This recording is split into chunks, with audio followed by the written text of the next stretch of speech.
تو کسی بھی غیر مسلم کی کوئی نیکی اللہ تعالیٰ فرما رہا ہے میں قبول نہیں کروں.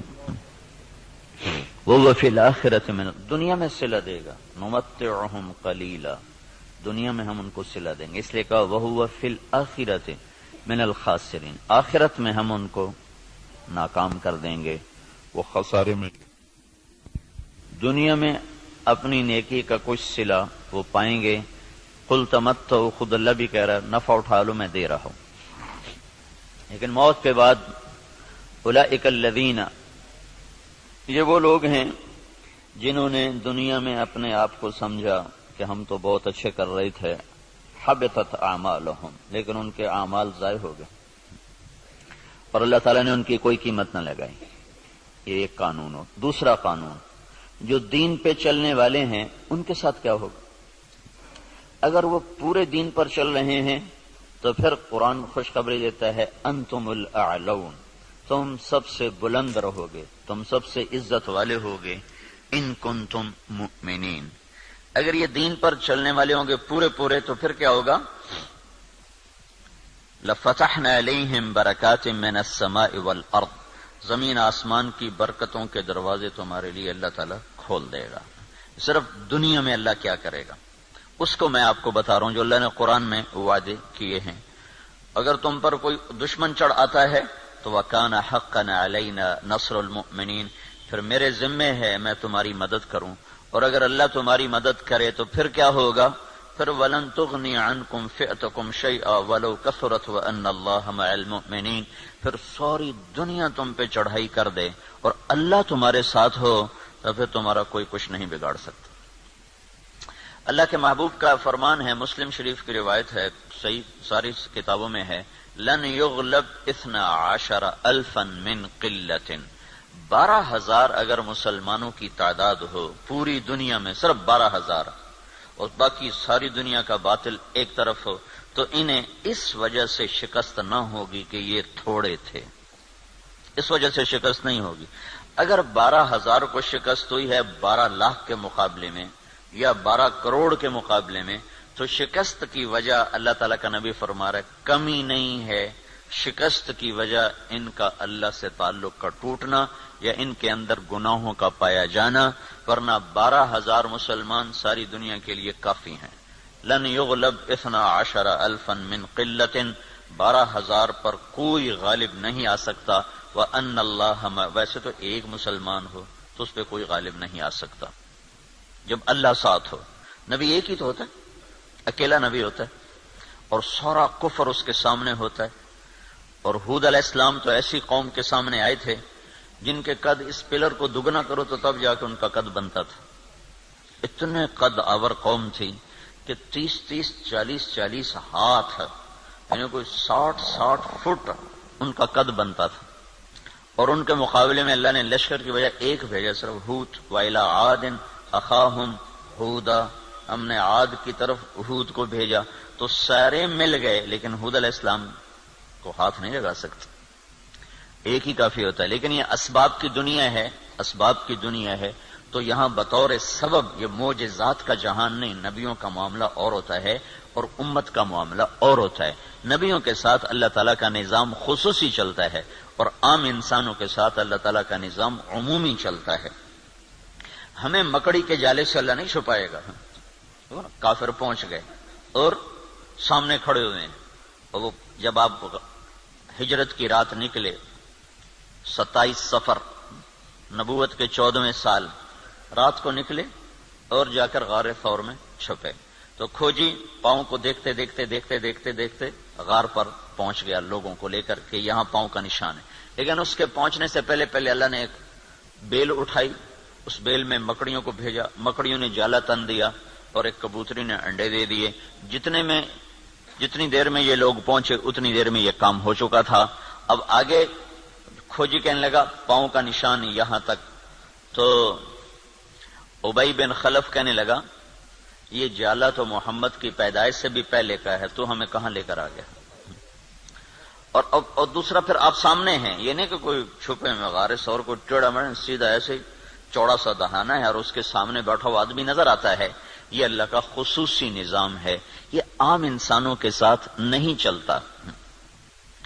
اس لیے اللہ کے نبی نے سبب کی دنیا کے لیے فرمایا کہ 12,000 اگر مسلمان ہوں تو انہیں کمی کی وجہ سے شکست نہیں ہو سکتی۔ اسکندریہ بڑا مضبوط شہر تھا مصر کا، اس کو فتح ہونے میں دیر ہو گئی اور مسلمانوں کا لشکر تھا 4,000 کا۔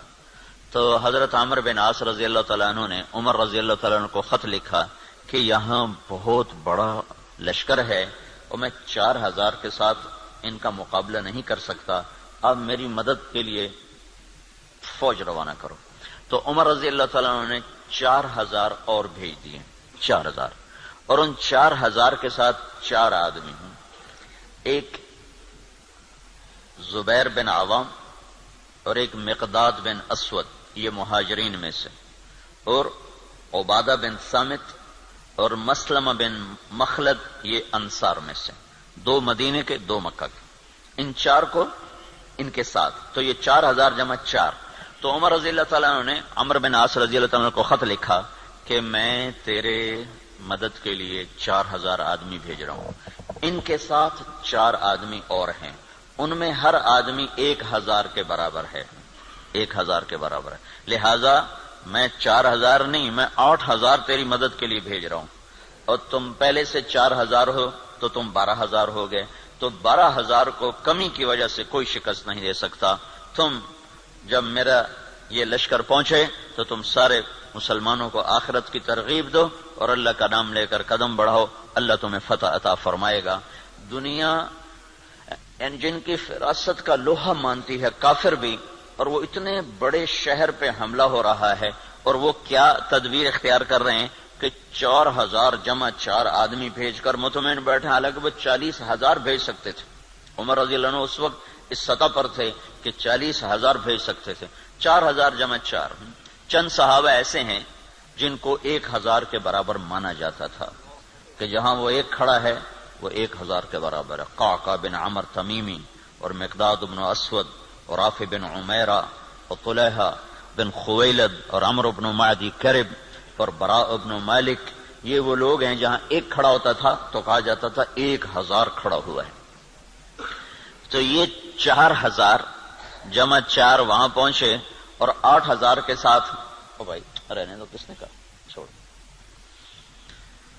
تو عمرو بن عاص رضی اللہ تعالی عنہ نے لشکر کی کمان عبادہ بن صامت کے حوالے فرما دے۔ عبادہ بن صامت کیسے شاہ سوار تھے؟ وہ جنگل میں نکل کے تہجد پڑھ رہے تھے، جنگل میں، جنگ کے دنوں میں، تو مصریوں کی ایک ٹولی اوپر سے نا راؤنڈ لگاتی ہوئی آ رہی تھی، 20 گھوڑ سوار، 20 آدمی، 20۔ تو انہوں نے دیکھا کہ ایک عرب سپاہی نماز پڑھ رہا ہے، تو انہوں نے ایک دم حملہ کیا، ان کی تلوار پاس تھی، انہوں نے پیچھے پلٹ کے دیکھا 20 یہ اکیلے ہیں، اور وہ گھوڑ سوار یہ پیدل، انہوں نے تلوار اٹھائی اور 20 میں سے 16 کو قتل کیا، باقی 4 بھاگ گئے۔ جب وہ بھاگے تو پھر اللہ اکبر، پھر نماز شروع کر۔ تو ان کے سر پہ انہوں نے امارت کا امامہ باندھا، کا آج تو بسم اللہ کر۔ تو عبادہ بن صامت رضی اللہ تعالیٰ عنہ بدری صحابہ میں سے ہیں، بدری صحابہ میں سے۔ تو یہ جو 4 آدمی بھیجے تھے، چاروں جنگ بدر کے شریک تھے۔ تو 12,000 نہیں تھے، 8,000 جمع 4 تھے، اور اسکندریہ جو مصر کا سب سے بڑا شہر تھا اور طاقتور اس کی فوج تھی، اللہ نے 8,000 کے ذریعے سے اس زیر کروا دیا کہ 12,000 کو شکست ہو گئی۔ تو سمجھو کہ کمی کی وجہ سے نہیں، کوئی اور ہے۔ اب تو 1 ارب مسلمان ہیں، 1 ارب مسلمان ہیں، اور ذلت چھائی ہوئی ہے۔ اور اس سے عجب بات یہ ہے کہ دنیا کی سب سے طاقتور چیز اس وقت تیل ہے، تیل کے ساتھ پہیہ گھومتا ہے، تیل کے ساتھ جہاز اڑتا ہے، بام گرانے کے لیے اسے تیل چاہیے۔ ساری دنیا کا 70% تیل اللہ نے مسلمانوں کی زمین کے نیچے رکھا ہوا ہے۔ دنیا میں جتنا تیل ڈھونڈا جا چکا ہے اس کا 70% اللہ تعالیٰ نے عربوں کو دے دیا ہے، مسلمانوں کو دے دیا ہے۔ ٹوٹل 30% ساری دنیا میں اور 70% مسلمانوں کی زمین میں، اور پھر ذلت۔ تو میں یہ بتا رہا تھا کہ اگر ہم پورے مسلمان ہیں تو پھر اللہ کا قانون کیا ہے؟ انتم الاعلون، ان کنتم مؤمنین، تم سے اونچا کوئی جا نہیں سکتا. وَلِلَّهِ الْعِزَّةُ وَلِرَسُولِهِ وَلِلْمُؤْمِنِينَ، عزت صرف تمہیں ملے گی، کافر کو ذلت ملے گی. لَفَتَحْنَا عَلَيْهِمْ بَرَكَاتٍ مِّنَ السَّمَاءِ وَالْأَرْضِ، زمین آسمان کی برکتوں کے میں دروازے کھول دوں گا، اور تمہاری زمین کا ذرہ ذرہ وہ برکت بنے گا، آسمان کا قطرہ قطرہ وہ برکت بنے گا.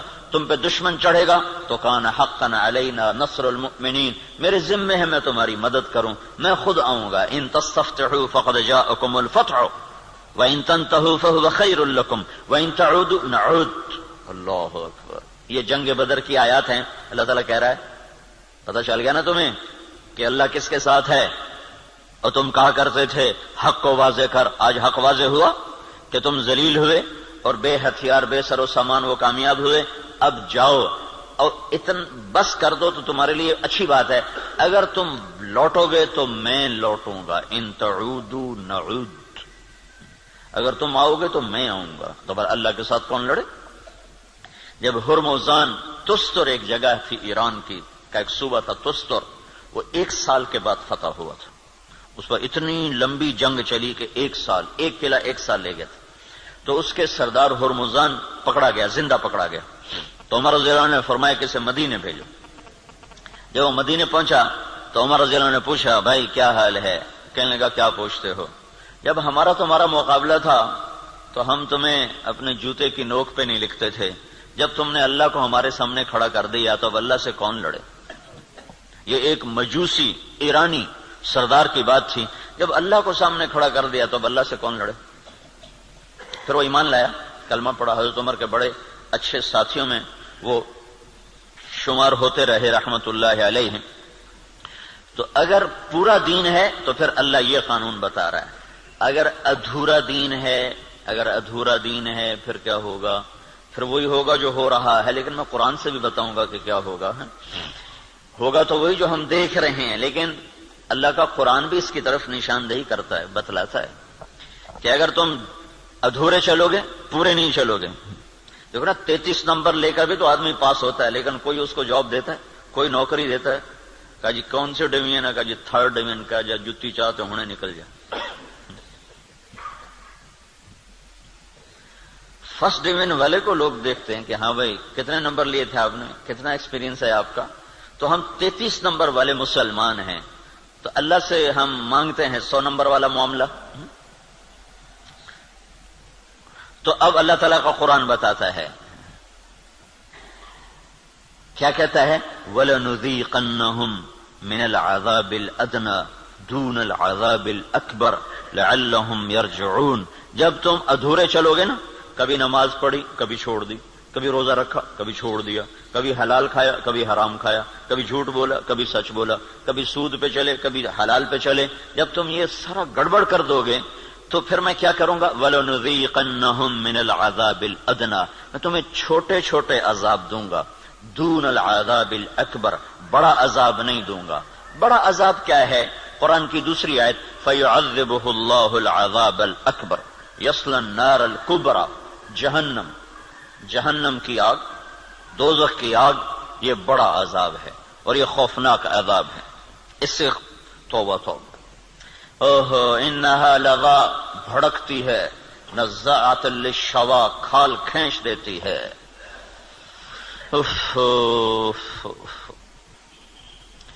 اللہ تعالیٰ کہہ رہا ہے میں چاہوں گا کہ تمہیں دوزخ میں نہ ڈالوں، یہیں صاف کروں. پھر بھی گناہ رہ گئے تو پھر جہنم میں جائے گا. پھر بھی اگر رہ گئے تو جہنم میں جائے گا. جب کوئی آدمی فرض نماز چھوڑ دیتا ہے اور پھر وہ توبہ نہیں کرتا، چھوڑی جاتا ہے تو اس کے نام کا ایک دروازہ جہنم میں کھول دیا جاتا ہے. اسے اس دروازے میں سے گزرنا پڑے گا چاہے ایمان پہ خاتمہ ہو. اللہ تعالیٰ کے نبی جب معراج پر گئے تو ایک جگہ دیکھا لوگ الٹے لٹکے ہوئے نا، تو ان کو نیچے سے آگ جلا رہی، ان کے پاؤں بندھے ہوئے رسے سے اور ان کو نیچے سے آگ جلا رہی. تو آپ نے پوچھا یہ کون لوگ ہیں؟ کہا جو روزہ نہیں رکھتے تھے. تو روزہ نہ رکھنا یہ تو مسلمان کے لیے، کافر سے تو روزہ مطلوب نہیں. ایک جگہ آپ نے دیکھا ایک آدمی لیٹا ہوا ہے تو ایک فرشتے کا ہاتھ میں پتھر ہے بہت بڑا، اس کے سر کے اوپر مارتا ہے، اس کا سر کیما ہو جاتا ہے.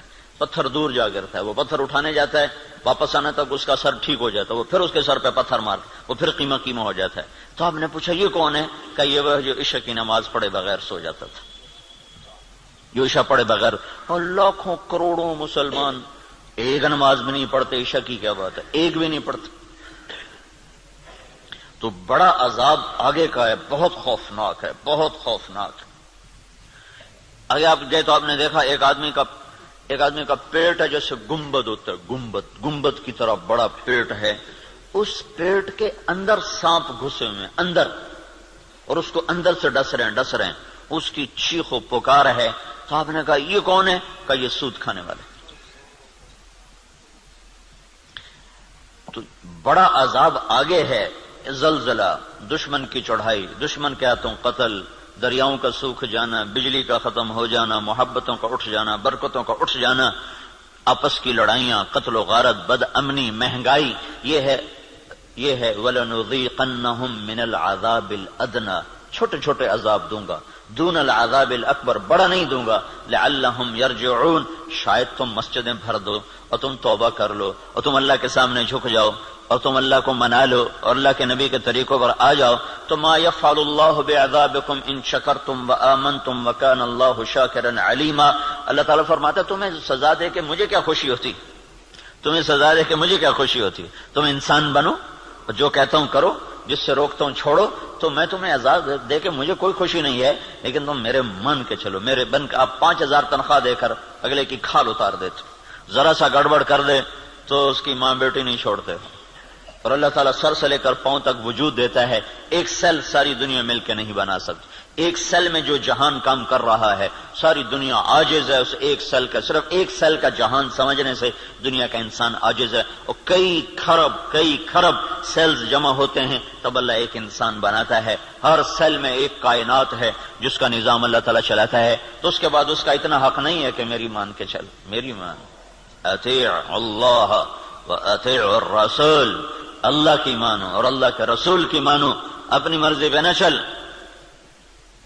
اور پھر اس میں اللہ تعالیٰ ایک ہمارے ساتھ سودا کرتا ہے کہ عبدی انت ترید وانا ارید ولا يكون الا ما ارید فان سلمت لي فيما ارید كفيتك فيما تريد وان لم تسلم لي فيما ارید اتعبتك فيما تريد ولا يكون الا ما ارید۔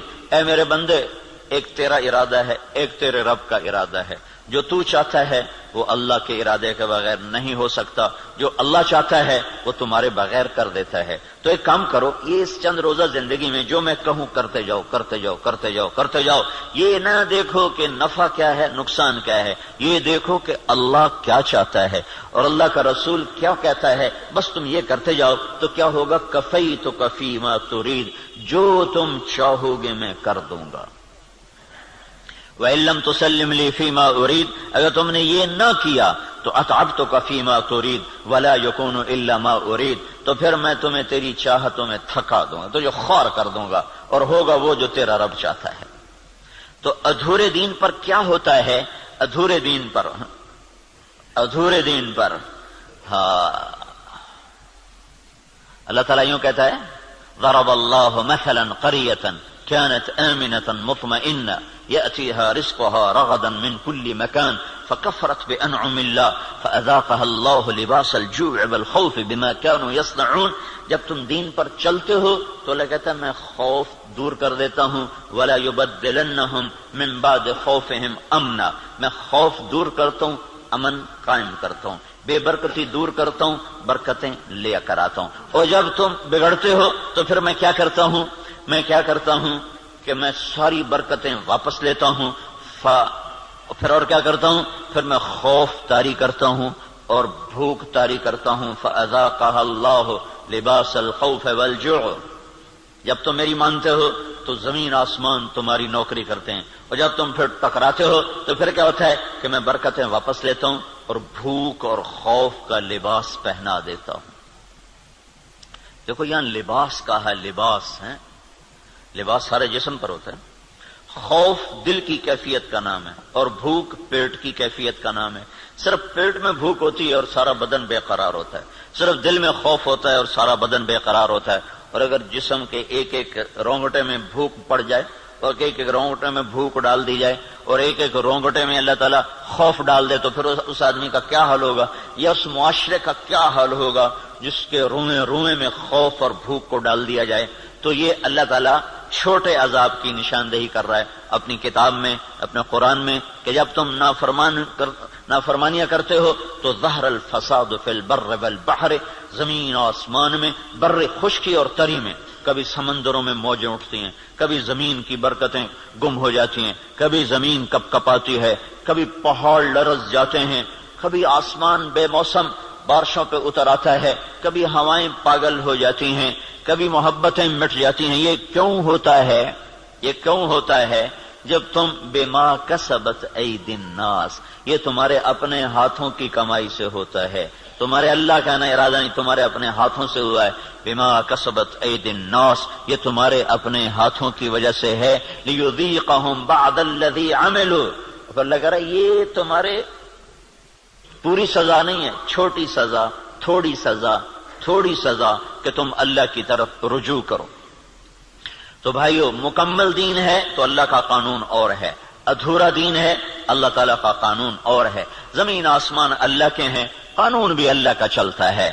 زمین آسمان اللہ کی بادشاہی ہے، حکم بھی میرے اللہ کا چلتا ہے، یہاں کوئی پر نہیں مار سکتا، دم نہیں مار سکتا۔ ایک کتاب میں نے حدیث پڑھی، اللہ تعالیٰ نے ایک نبی سے فرمایا، یاد رکھ تیرے بدن پہ جو مکھی بیٹھتی ہے نا، وہ بھی تیرے رب کی اجازت سے بیٹھتی۔ اور قرآن دیکھو، ما تسقط من ورقۃ الا يعلمها، پتے کو کہو کہ اللہ کی مرضی کے بغیر گر کے دکھا دو۔ صرف فیصلہ آباد کے درختوں کے پتے گنو تو گنے نہ جائیں، صرف پاکستان کے درختوں کے پتے گنو تو گنے نہ جائیں، تو کل کائنات میں کتنے جنگل، پھر سمندر کے جنگل جو پانی کے اندر درخت ہیں وہ زمین کے درختوں سے زیادہ ہیں۔ اللہ نے پانی کے اندر بے شمار جنگل بنایا ہوا ہے، تو آپ نے اس کی شہنشاہی دیکھو کیا کہتا ہے، ایک پتا بھی گرتا ہے تو تیرے رب کے امر کے ساتھ ہے، تیرا اللہ اسے جانتا ہے۔ جاننے کا مطلب ہے کہ اس کے امر سے گرتا ہے۔ ولا حبہ، کوئی دانہ، فی ظلمات الارض، زمین کے اندھیروں میں، ولا رطب ولا یابس، کوئی خشک و تر، الا فی کتاب میں مبین، ہر شے تیرے رب کی کتاب میں ہے۔ اتنی بڑی بادشاہی کا مالک ہو اور ہم بے وقوف لوگ اسی سے ٹکرانا شروع کر دیں تو ہم سے بڑا دیوانہ کون ہوگا؟ جھوٹ کے بغیر کام نہیں چلتا، سبحان اللہ، یہ مسلمان کہتا ہے۔ سود کے بغیر کام نہیں چلتا، یہ مسلمان کے جب بول ہوں تو زمین آسمان کانپے نہ تو کیا کرے؟ الا لعنت اللہ علی الکاذبین، اللہ نے کہا غور سے سنو، جھوٹوں پہ اللہ کی لعنت۔ اور یہ سب تاجر کہتے ہیں جھوٹ کے بغیر کام نہیں چلتا۔ ایک تاجر نے نا، اچھا بڑا تاجر تھا، وہ 3 دن لگا داڑھی رکھ لی چھوٹی چھوٹی، مجھے بڑی خوشی ہوئی۔ کچھ دن بعد ملاقات ہوئی تو شیو کیا ہوا، میں نے کہا یہ کیا کیا؟ کہنے لگا جو سارا دن جھوٹ بولنا پڑتا تو میں نے شیو کرا دیا۔ میں نے کہا اللہ کے بندے، کوئی داڑھی کی وجہ سے جھوٹ حرام ہے؟ جھوٹ تو کلمے کی وجہ سے حرام ہے، اب تو نے 2 گناہ شروع کر دیے، داڑھی بھی منڈائی، جھوٹ بھی بولا، تو اب داڑھی منڈانے سے جھوٹ حلال ہو گیا۔ جھوٹ کا حرام ہونا داڑھی کے ساتھ نہیں ہے، جھوٹ کا حرام ہونا کلمے کے ساتھ، کہ تو کلمہ پڑھ کے جھوٹ، تو یہ کیوں کہتا ہے کہ داڑھی رکھ کے جھوٹ بولوں مجھے شرم آتی ہے؟ تو یہ کہ کلمہ پڑھ کے جھوٹ بولوں مجھے شرم آتی ہے۔ کلمہ پڑھنے کے بعد جھوٹ بولنا بے حیائی ہے نا، کہ داڑھی رکھنے کے بعد؟ داڑھی تو سکھوں نے بھی رکھی ہوئی۔ یہ میرے اللہ کے نبی کا امر ہے، حکم ہے، یہ اور حکم ہے، وہ اور حکم ہے۔ ایک کی وجہ سے دوسرا چھوڑ دوں، ایک کی وجہ سے دوسرا چھوڑ دوں، یہ کہاں کی نادانی ہے؟ تو اس کو بات سمجھ میں اس نے پھر رکھ لی۔ تو اب جب تاجر کہے جھوٹ کے بغیر کام نہیں چلتا، سود کے بغیر تجارت نہیں چلتی، اور اللہ کہے لعنت اللہ علی الکاذبین، جھوٹوں پہ اللہ کی لعنت، اور اللہ تعالیٰ کہے فاذنوا بحرب من اللہ ورسولہ، یا سو چھوڑ دو یا اللہ اس کے رسول سے جنگ لڑنے کے لیے تیار ہو جاؤ۔ ہماری تو جنگ اللہ، امریکہ سے تھوڑی ہماری جنگ ہے، یا ہندوستان سے تھوڑی ہماری جنگ ہے، یا اسرائیل سے ہماری جنگ، تو ہماری تو اللہ سے جنگ ہوئی پڑی، اللہ ہمارے خلاف جنگ کر رہا ہے۔ اصل تو مقابل میں اللہ آیا ہوا ہے، اللہ اس کا رسول آیا ہوا ہے۔ صرف اللہ اکیلا نہیں ہے، یعنی ایسا اعلان اللہ نے کسی جگہ کیا ہی نہیں. تو کتنی بے غیرتی ہے کفر. دنیا کا سب سے بڑا گناہ ہے کفر. دنیا کا سب سے بڑا جرم ہے شرک اور کفر، کہ شہنشاہ اعظم خلاق علیم کو نہ ماننا، یا ماننا تو اس کا شریک ماننا. اللہ تعالیٰ نے اس کے لیے نہیں کہا کہ میں تیرے خلاف لڑائی کروں گا. ان کو دھمکیاں دیں جہنم میں ڈالوں گا، آگ میں ڈال دوں گا، تباہ کر دوں گا. لیکن سود کھانے والا 5 وقت کا نمازی بھی ہے تو اللہ کہتا تیار ہو جا، تیری میری جنگ ہے. اور صرف میری نہیں، میرا رسول بھی تیرے ساتھ جنگ کرے گا. میں بھی کروں گا، میرا رسول بھی کرے گا. تو بڑا جگر ہے لوگوں کا جو اتنے بڑے اعلان کے بعد کہیں جی سود کے بغیر تو پھر کام نہیں چلتا. تو یہ جب دین ادھورا ہوتا ہے تو پھر کیا ہوتا ہے، یہ سارا میں آپ کو قرآن پاک سے بتا رہا ہوں.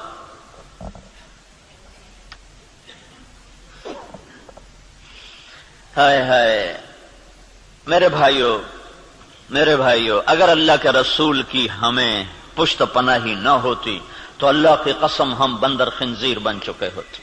دعا دو اس مدینے والے کو جو اتنا رویا ہے. کوئی نبی اتنا نہیں رویا کہ اللہ کو جبریل بھیجنا پڑے کہ بس کر اتنا نہ رو. کوئی نبی اتنا نہیں رویا ہے. تو تمہارا نبی اتنا رویا ہے کہ ایک دفعہ نہیں سینکڑوں دفعہ جبریل آیا ہے، یا رسول اللہ، اللہ کہہ رہا ہے اتنا نہ رو. اور اس کو چھوڑو، قرآن کی گواہی سنو، قرآن کی جو قیامت تک پڑھا جائے گا، قیامت تک پڑھا جائے گا. اور ہر گھر میں ہے. حدیث پاک تو انہی کے گھر میں ہوگی جس کو تھوڑا حدیث کا علم ہے، لیکن قرآن تو ہر پڑھے لکھے ان پڑھ کے گھر میں ہوتا ہے. تو میرا اللہ قرآن میں اپنے نبی سے کہتا ہے فَلَا تَذْهَبْ نَفْسُكَ عَلَيْهِمْ حَسَرَاتٍ. میرا نبی، یہ انسانوں کے لیے اتنا نہ رو کہ روتے روتے تو خود ختم ہو جائے. یہ اگر ان کے آنسو نہ ہوتے اور ان کی دعائیں نہ ہوتی اور ان کا رونا دھونا نہ ہوتا تو اللہ ہم پر بھی ایسے ہی رندہ چلاتا جیسے پہلی قوموں پہ رندہ چلا کہ بندر بنا دو، خنزیر بنا دو، پتھروں سے دبا دو، پانیوں سے بہا دو، ہواؤں سے اڑا دو، کر دیتا. اللہ کی ہم سے کیا رشتہ داری، کیا تعلق.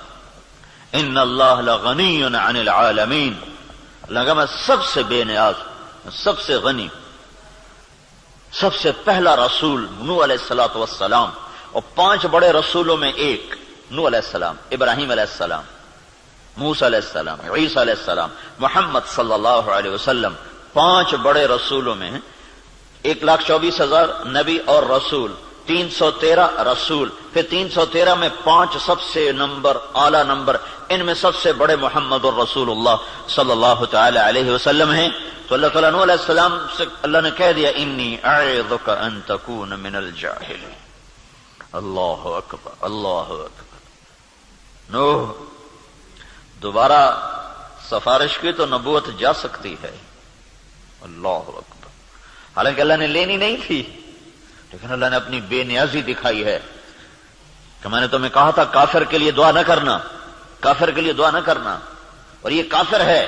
انہ لیس من اہلک انہ عمل غیر صالح فلا تسألنی ما لیس لک بہ علم انی اعظک ان تکون من الجاہلین. اس لیے تو نوح علیہ السلام قیامت کے دن کہیں کہ میں نہیں آج سفارش کر سکتا، میں نے اپنے بچے کے لیے دعا مانگی تھی. اور نوح علیہ السلام کو پتہ نہیں تھا کہ یہ کافر ہے. اگر پتہ ہوتا تو کبھی نہ مانگتے. اس لیے انہوں نے کہا لا تکن من الکافرین. اگر پتہ ہوتا تو کہتے لا تکن من الکافرین. انہیں پتہ نہیں تھا، وہ منافق تھا. کہا لا تکن مع الکافرین. مع اور من، مع کا مطلب تھا کہ تو مسلمان ہے، تو کافروں کے ساتھ کیوں جا رہا ہے. ان کو معلوم نہیں تو اس نے اپنا کفر چھپائے رکھا. اگر معلوم ہوتا تو پھر کہتے لا تکن من الکافرین، کافروں میں سے مت ہو. کہا نوح دوبارہ بات نہیں کرنی ہے، دوبارہ نہیں بات کرنی ہے. تو اللہ تو اتنا بے نیاز ہے، تو ہماری کیا حیثیت. یہ تو اس سے محمد مصطفیٰ سے اللہ نے پیار ہی ایسا کیا ہے کہ اس کے طفیل ہم بھی نبھ گئے. اور ہماری بھی لاٹری نکل آئی کہ اللہ نے ہمیں حضرت محمد صلی اللہ تعالی علیہ وسلم کا امتی بنا دیا. اور ان کی دعائیں بیچ میں حائل ہو گئیں. یا رب امتی امتی، یا رب امتی امتی، کہ آخر ایک رات آپ رو رہے ہیں اور کہہ رہے ہیں یا اللہ، ابراہیم علیہ السلام نے کہا تھا فَإِنَّهُ مِنِّي وَمَنْ عَصَانِي فَإِنَّكَ غَفُورٌ رَحِيمٌ. یا اللہ، جو میرے یہ آپ نے بات دہرائی قرآن کی آیت، پھر کہا یا اللہ عیسیٰ علیہ السلام نے تجھ سے کہا تھا ان تعذبهم فانهم عبادك وان تغفر لهم فانك انت العزیز الحکیم، اے میرے رب تو انہیں معاف کر دے، تو مہربان ہے، تو انہیں پکڑ لے تو رب ہے، عذاب دینا تجھے حق ہے، معاف کرنا بھی تیری رحمت ہے، تیری مرضی ہے۔ دونوں نبیوں نے کہا تیری مرضی، یا اللہ نہ میں ابراہیم کی کہتا ہوں نہ میں عیسیٰ کی کہتا ہوں، میں تو اپنی کہتا ہوں، یا رب امتی امتی یا رب امتی امتی یا رب امتی۔ تیار کردہ مواعظ اسلامیہ کیسٹ سینٹر بیرون تبلیغی مرکز ابدالی روڈ ملتان 24 گھنٹے رابطے کے لیے 0301 74 60 371 پر رابطہ کریں۔ ابراہیم کی کہتا ہوں نہ میں عیسیٰ کی کہتا ہوں، میں تو اپنی کہتا ہوں، یا رب امتی امتی یا رب امتی امتی یا رب امتی امتی۔ یا اللہ میری امت کو معاف کر دے، یا اللہ میری امت کو معاف کر دے، یا اللہ نہیں کرنا پھر بھی کر دے۔ اور اتنا روئے کہ پھر جبریل کو آنا پڑا کہ یا رسول اللہ تعالیٰ پوچھ رہے ہیں آپ کیوں رو رہے ہیں؟ کہا جبریل مجھے میری امت رلا رہی۔ تو پھر اللہ تعالیٰ نے پیغام بھیجا سنردیک فی امتک، میں تجھے تیری امت کے بارے میں خوش کر دوں گا۔ یہ دعائیں بیچ میں حائل ہیں، ورنہ اللہ کو کیا پرواہ ہے۔